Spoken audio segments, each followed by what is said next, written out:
ರಾಜ್ಯ ರಾಜಕಾರಣದಲ್ಲಿ RSS ದೊಡ್ಡ ಮಟ್ಟದಲ್ಲಿ ಮತ್ತೆ ಸದ್ದು ಮಾಡ್ತಾ ಇದೆ. RSSಗೆ 101 ವರ್ಷ ಆಯಿತು. ಅಂದರೆ ನಾಡಿದ್ದು ವಿಜಯದಶಮಿಗೆ 101 ವರ್ಷ ಆಗುತ್ತೆ.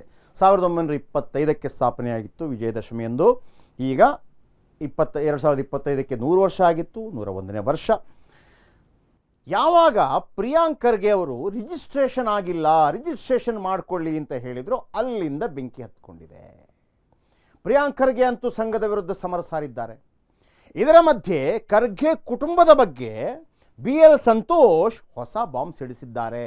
ಯಾಕಂತಂದರೆ ಮಲ್ಲಿಕಾರ್ಜುನ ಖರ್ಗೆ ಅವರ ಕುಟುಂಬವನ್ನು ರಜಾಕಾಕರು ಇಡೀ ಕುಟುಂಬವನ್ನು ಬೆಂಕಿ ಹಚ್ಚಿ ಸುಟ್ಟು ಹಾಕಿದರು.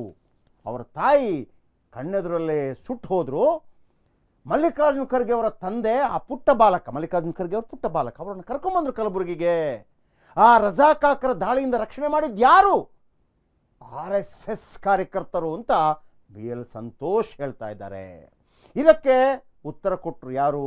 ಮರಿ ಖರ್ಗೆ, ಅಂದರೆ ಪ್ರಿಯಾಂಕ್ ಖರ್ಗೆ. ಅಲೋ ಸ್ವಾಮಿ, RSS ಎಲ್ಲ ನಮ್ಮನ್ನು ರಕ್ಷಣೆ ಮಾಡಿದ್ದಲ್ಲ, ಆಪರೇಷನ್ ಪೋಲೋ, ನಿಜಾಮನ ದಾಳಿಯಿಂದ ಆಪರೇಷನ್ ಪೋಲೋ ಅಂತ ಅವತ್ತು ಸರ್ದಾರ್ ಪಟೇಲ್, ಆಮೇಲೆ ಏನು ಭಾರತೀಯ ಸೇನೆ ನಮ್ಮನ್ನು ರಕ್ಷಣೆ ಮಾಡಿದ್ದು, ನೀವಲ್ಲ ಅಂತ ಹೇಳೋ ಮುಖಾಂತರ RSS ಸಂಘರ್ಷ ಈಗ RSS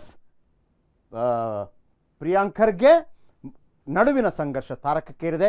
ಇವತ್ತು ಏನೆಲ್ಲ ಆಯಿತು ಬನ್ನಿ ಈ ರಿಪೋರ್ಟ್ ನೋಡೋಣ. ಖರ್ಗೆ ಕುಟುಂಬವನ್ನ ಕಾಪಾಡಿತ್ತ RSS. BL ಸಂತೋಷ್ ಪ್ರಿಯಾಂಕ್ ಖರ್ಗೆ ಸಮರ. ಗೃಹ ಸಚಿವ ಪ್ರಿಯಾಂಕ್ ಖರ್ಗೆ ವರ್ಸಸ್ RSS ನಡುವಿನ ಜಟಾಪಟಿ ಮತ್ತೆ ಜೋರಾಗಿದೆ. RSS ನೋಂದಣಿ ಆಗಿಲ್ಲ, ಮುಂದೆ ಮಾಡುವುದಿಲ್ಲ ಎಂದು BL ಸಂತೋಷ್ ಸವಾಲ್ ಹಾಕಿದ್ರು. ಅಲ್ಲದೆ ಪ್ರಿಯಾಂಕ್ ಖರ್ಗೆಯವರೇ ಎಲ್ಲದಕ್ಕೂ ಮಾನದಂಡ ಅಲ್ಲ, ರಜಾಕರ್ ದಾಳಿಗೆ ಹೆದರಿ ನಿಮ್ಮಪ್ಪ ಮಲ್ಲಿಕಾರ್ಜುನ ಖರ್ಗೆ ಬೀದರ್ನಿಂದ ಓಡೋಡಿ ಬಂದ್ರು. ಆಗ ಖರ್ಗೆ ಕುಟುಂಬ ಕಾಪಾಡಿದ್ದು ಇದೇ RSS ಎಂದು ಕುಟುಕಿದ್ರು.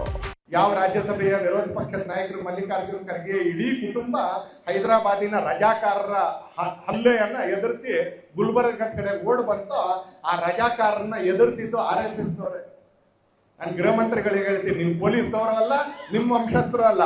ಆ ರಜಾಕಾರನ ಎತ್ತಿದ್ದು, ಆ ರಜಾಕಾರನ ಎದುರಿಸಿದ್ದು ಇದೇ RSS ಅವರು.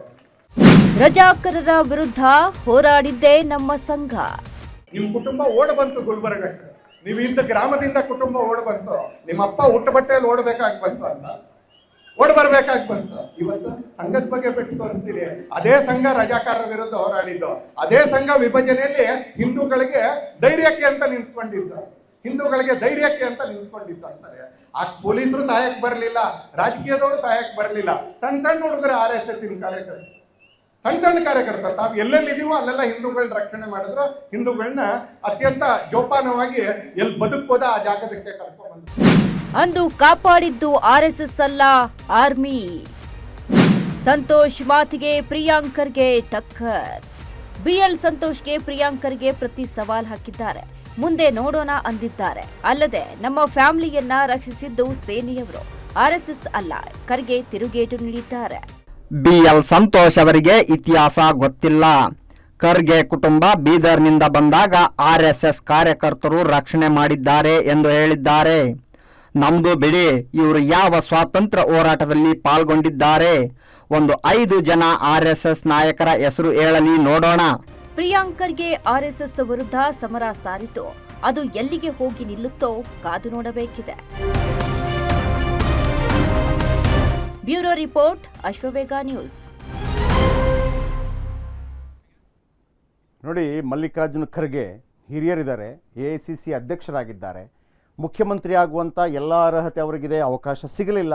ಪ್ರಧಾನಮಂತ್ರಿ ಕೂಡ ಆಗಲಿ, ಖಂಡಿತವಾಗಲೂ ಓರ್ವ ದಲಿತ ನಾಯಕ ಪ್ರಧಾನಮಂತ್ರಿ ಆದರೂ ಕೂಡ ಖುಷಿನೇ. ಅದು ಎಲ್ಲರಿಗಿರುವಂಥ ಆಶಯಗಳು. ಅವಕಾಶ ಇದೆಯಲ್ಲೋ ಗೊತ್ತಿಲ್ಲ. ಆದರೆ ನನ್ನನ್ನು ದಲಿತ ನಾಯಕ ಅನ್ನೋ ಕಾರಣಕ್ಕಾಗಿ ಮುಖ್ಯಮಂತ್ರಿ ಮಾಡಬೇಡಿ, ನನ್ನನ್ನು ದಲಿತ ನಾಯಕ ಅನ್ನೋ ಕಾರಣಕ್ಕಾಗಿ ದೊಡ್ಡ ಪೋಸ್ಟ್ ಸಿಗಬೇಕು ಅಂತ ನಾನು ಬಯಸೋದಿಲ್ಲ, ನಾನು ಎಲ್ಲರ ನಾಯಕ ಅಂತ ಅವ್ರು ಹೇಳ್ತಾ ಇರ್ತಾರೆ. ಇರಲಿ ಬಿಡಿ. ನಮಗೆ ಗೊತ್ತಿರುವಂಥದ್ದೇನು, ಗುರುಮಿಠಕಲ್ 1972ರಿಂದ ನಿರಂತರವಾಗಿ ಒಂಥರ ಬಂಗಾರಪ್ಪಂತರ ಸೋಲಿಲ್ಲದ ಸರದಾರ. ಮೊನ್ನೆ ಸೋತ್ರ ಅವ್ರಿಗೆ ಶಾಕಿಂಗ್. ಅವ್ರು ಜೀವನದಲ್ಲಿ ಅಂದ್ಕೊಂಡಿರಲಿಲ್ಲ. ನಿಮ್ಗೆ ಗೊತ್ತಾ, ಮಲ್ಲಿಕಾರ್ಜುನ ಖರ್ಗೆ ಅವರು ಅಲ್ಲಿ ಸೋತ ನಂತರ ಒಂದು 2 ವರ್ಷ ಅಲ್ಲಿ ಕಾಲ ಇಡಲಿಲ್ಲ. ಆದರೆ ಈ ಖರ್ಗೆ ಅವರ ಈ ಸ್ಟೋರಿ ಏನು ಬನ್ನಿ ಹೇಳ್ತೀನಿ ನಿಮಗೆ. ಬೆಂಕಿ ಚೆಂಡು ಮಲ್ಲಿಕಾರ್ಜುನ ಖರ್ಗೆ. ಇವರು ಈಗ ಹುಟ್ಟೂರು ಕಲಬುರಗಿ ಅಂತ ನಾವು ಅಂದ್ಕೊಂಡಿದ್ದೀವಿ, ಆದರೆ ಇವರ ಹುಟ್ಟೂರು ಕಲಬುರಗಿ ಅಲ್ಲ, ಅದು ಬೀದರ್. ಕಾಂಗ್ರೆಸ್ಸಿನ ಕಟ್ಟಪ್ಪ ಮಲ್ಲಿಕಾರ್ಜುನ ಖರ್ಗೆ ಅಲ್ವಾ, ಕಟ್ಟಪ್ಪ ಕಾಂಗ್ರೆಸ್. ಅವ್ರು ಬೇರೆ ಎಲ್ಲದಕ್ಕೂ ಹೋಗ್ಬೋದು. ನಾವು ಕಾಂಗ್ರೆಸ್ ಮುಖ್ಯಮಂತ್ರಿ ನೋಡಿ, ನಿಮಗೆ 2013ರಲ್ಲಿ ನಾನು ಅದನ್ನು ಕವರ್ ಮಾಡಿದ್ದೆ. ಸಿದ್ದರಾಮಯ್ಯ ಏನು ಮುಖ್ಯಮಂತ್ರಿ ಆಗಿದ್ದರು, ಇವರು ಕೂಡ ರೇಸಲ್ಲಿದ್ದರು, ಕೇಂದ್ರ ಮಂತ್ರಿ ಆಗಿದ್ದರು, ಕಾರ್ಮಿಕ ಸಚಿವರಾಗಿದ್ದರು. ಇದೇ KPCC ಕಚೇರಿಗೆ ಬರ್ತಾರೆ. ನಾನು ಅವತ್ತು ಅವರ ನಿವಾಸಕ್ಕೆ ಬೆಳಿಗ್ಗೆನೇ ಹೋಗ್ಬಿಟ್ಟು ಅವ್ರ ಹತ್ರ ಕೇಳಿದ್ದೆ, ಸರ್ ಮುಖ್ಯಮಂತ್ರಿ ರೇಸಲ್ಲಿ ನೀವು ಕೂಡ ಇದ್ದೀರಾ ಅಂತ. ಅವರು ನೋಡ್ರಪ್ಪ ನಮಗೆ ಹೈಕಮಾಂಡೇ ದೇವರು, ಅವ್ರು ಏನು ಹೇಳ್ತಾರೆ ಅದನ್ನು ಕೇಳ್ತೀನಿ ಅಂತ ಅವರು ಹೇಳಿದರು. ಅವತ್ತು ನಾನು KPCC ಕಚೇರಿಯಲ್ಲಿ ಆ ಪತ್ರಿಕಾಗೋಷ್ಠಿಯಲ್ಲಿದ್ದೆ. ಒಂದು ವೇಳೆ ಯಾರು ಪರಮೇಶ್ವರ್ ಅವರು ಗೆದ್ದಿದ್ರೆ ಆಟನೇ ಬೇರೆ ಬಿಡಿ, ಚಾನ್ಸೇ ಇರಲಿಲ್ಲ. ಆದರೆ ಕೊನೆಗೆ ಮಲ್ಲಿಕಾರ್ಜುನ ಖರ್ಗೆಗೆ ಅವತ್ತು ಕೂಡ ಮುಖ್ಯಮಂತ್ರಿ ಸ್ಥಾನ ಸಿಗೋದಿಲ್ಲ. ಅದರ ಹಿಂದೆ 2004ರಲ್ಲಿ ಧರ್ಮಸಿಂಗ್ ಮುಖ್ಯಮಂತ್ರಿ ಆದ್ರಲ್ಲ, ಆಗಲೂ ಕೂಡ ಒಂದು ಅವಕಾಶ ಮಲ್ಲಿಕಾರ್ಜುನ ಖರ್ಗೆ ಅವ್ರಿಗಿತ್ತು. ಆಗ ದೇವೇಗೌಡರು ಬಿಡಲಿಲ್ವಂತೆ. ಅದನ್ನು ಅವರೇ ಹೇಳಿದ್ದಾರೆ. ಯಾಕೆ ಬಿಡಲಿಲ್ಲ ಅಂತ ದೇವೇಗೌಡರ ಹತ್ರ ಪರ್ಸನಲಾಗಿ ಕೇಳಿದಾಗ ಅವ್ರು ಹೇಳಿದರು, ಚೆನ್ನಮ್ಮ ಅವ್ರ ಮೇಲೆ ಒಂದು ಆ್ಯಸಿಡ್ ಅಟ್ಯಾಕ್ ಆಗುತ್ತೆ. ನಿಮಗೆ ಮೊನ್ನೆಲ್ಲ ಗೊತ್ತಿದೆ.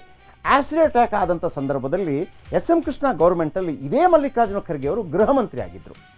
ಆ ಕೇಸನ್ನು ಸೀರಿಯಸ್ ಆಗಿ ತಗೊಂಡಿಲ್ಲ ಅನ್ನುವಂಥ ಒಂದು ಬೇಸರ ಎಲ್ಲೋ ಒಂದು ಕಡೆ ದೇವೇಗೌಡರಿಗಿತ್ತು. ಹಾಗಾಗಿ ಅವರಿಗೆ ಬೇಡ ಅಂತ ಒಂದು. ಇನ್ನೊಂದು ರಾಜಕೀಯ ಚರ್ಚೆ ಏನಾಗಿತ್ತು ಅಂತಂದರೆ, ಒಂದು ವೇಳೆ ಅರ್ಧದಿಂದ ಕೆಳಗಿಳಿಸಿದ್ರೆ, ಅಂದರೆ ಯಾರು ಧರ್ಮಸಿಂಗ್ ಥರ ಅರ್ಧದಿಂದ ಕೆಳಗಿಳಿಸುವಂಥ ಪ್ರಸಂಗ ಬಂದರೆ ಧರ್ಮಸಿಂಗ್ ಅವರನ್ನ ಕೆಳಗಿಳಿಸ್ಬೋದು. ಯಾಕಂದರೆ ಅವರ ರಜಪೂತ್ ಫ್ಯಾಮಿಲಿ ಇದೆಯಲ್ಲ, ಅದು ಭಾಳ ಸಣ್ಣ ಜನಸಂಖ್ಯೆ, ದೊಡ್ಡ ಮಟ್ಟದಲ್ಲಿ ರಿವೋಲ್ಟ್ ಆಗೋದಿಲ್ಲ. ಬಟ್ ಒಂದು ವೇಳೆ ರಾಜಕೀಯ ಸ್ಥಿತ್ಯಂತರ ಉಂಟಾಗಿ ಅವರನ್ನು ಮುಖ್ಯಮಂತ್ರಿ ಮಾಡಿ ಮುಖ್ಯಮಂತ್ರಿ ಪಟ್ಟದಿಂದ ಕೆಳಗಿಳಿಸಿದರೆ ದಲಿತ ಸಮುದಾಯ ತಿರುಗಿ ಬೀಳ್ಬೋದು. ಹಾಗಾಗಿ ದೇವೇಗೌಡರು ಮಾಡಿಲ್ಲ ಅನ್ನುವಂಥ ಮಾತುಗಳೆಲ್ಲ ಕೇಳಿ ಬರ್ತಾ ಇತ್ತು. ಅದು ಆಯಾಯ ಕಾಲಕ್ಕೆ ಬರುವಂಥದ್ದು. ಬನ್ನಿ ನಿಮಗೆ ಹಿರಿಯರಾದಂಥ ಮಲ್ಲಿಕಾರ್ಜುನ ಖರ್ಗೆ ಅವ್ರ ಬಗ್ಗೆ ಹೇಳ್ತೀನಿ. 1942ರಲ್ಲಿ ಬೀದರ್ನಲ್ಲಿ ಜನಿಸ್ತಾರೆ ಮಲ್ಲಿಕಾರ್ಜುನ ಖರ್ಗೆ. ಬೀದರ್ ತುತ್ತ ತುದಿ, ಕರ್ನಾಟಕದ ತುತ್ತ ತುದಿ. 1942ರಲ್ಲಿ ಸ್ವಾತಂತ್ರ್ಯ ಸಿಕ್ಕರೂ ನಿಜಾಮರ ಕಾಟ ಹೆಚ್ಚಾಗಿರುತ್ತೆ.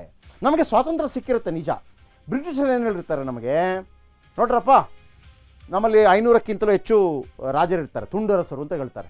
ಈಗ ಮೈಸೂರಿಗೊಂದು, ಹಾಗೆ ಎಲ್ಲ ಕಡೆ ಹೋಗ್ಬಿಡ್ತಾರೆ. ಬ್ರಿಟಿಷ್ ಏನು ಹೇಳಿರುತ್ತೆ ನಮ್ಮಲ್ಲಿ, ನೋಡ್ರಪ್ಪ ಯಾರೆಲ್ಲ ಭಾರತದ ಜೊತೆ ಹೋಗ್ಬೋದು, ಯಾರೆಲ್ಲ ಪಾಕಿಸ್ತಾನ ಜೊತೆ ಹೋಗ್ಬೋದು, ಅದು ಬಿಟ್ಟು ಯಾರೆಲ್ಲ ಸ್ವತಂತ್ರರಾಗಿರ್ತೀರಿ ಅವರು ಸಪ್ರೇಟಾಗಿ ರಾಜ ಆಗಿರ್ಬೋದು. ಈಗ ಮೈಸೂರು ರಾಜ ಇಲ್ಲಪ್ಪ ನಾನು ಸಪ್ರೇಟ್ ಆಗಿರ್ತೀನಿ ಅಂದರೆ ಇರ್ಬೋದಾಗಿತ್ತು. ಆಗೇನಾಗುತ್ತೆ, ಹೈದರಾಬಾದ್ ನಿಜಾಮ, ಜುನಾಗಢ ಇದರೆಲ್ಲ ಒಪ್ಕೊಳ್ಳೋದಿಲ್ಲ, 1-2-3 ಕಡೆ, ಆಮೇಲೆ ಇವನ್ ಕಾಶ್ಮೀರ ಕೂಡ. ಆಗ ಇವರು ಸೇರೋದೇ ಇಲ್ಲ, ಭಾರತ ಜೊತೆ ಸೇರೋದಿಲ್ಲ, ಪಾಕಿಸ್ತಾನಕ್ಕೂ ಸೇರೋದಿಲ್ಲ, ನಾವು ಸಪ್ರೇಟ್ ಆಗಿರ್ತೀವಿ. ಇಂಡೈರೆಕ್ಟ್ ಒಂದು ರೀತಿಯಲ್ಲಿ ಪಾಕಿಸ್ತಾನ ಜೊತೆ ಒಳ್ಳೆ ಮನಸ್ಸಿರುತ್ತೆ.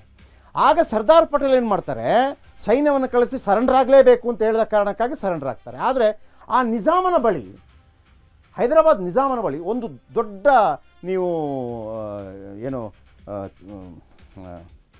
ಚಿರಂಜೀವಿ ಪುತ್ರ ಆತನ ಒಂದು ಪಿಕ್ಚರ್ ಬಂದಿತ್ತಲ್ಲ, ಅದರಲ್ಲಿ ಅವನ ಸೈನ್ಯ, ರಜಾಕಾಕರ ಸೈನ್ಯ, ಮಗಧೀರ ಸಿನಿಮಾದಲ್ಲಿ ಬರುತ್ತಲ್ಲ ಒಂದು ರಜಾಕಾಕರ ಸೈನ್ಯ, ಅವ್ರು ಯಾವುದೋ ಒಂಥರ ಶೈತಾನನ ಸೈನ್ಯ ಇದ್ದಾಗೆ, ಕೇರೆ ಮಾಡೋದು, ಏನು ಬೇಕಿದ್ರೂ ಮಾಡ್ಬೋದಾಗಿತ್ತು.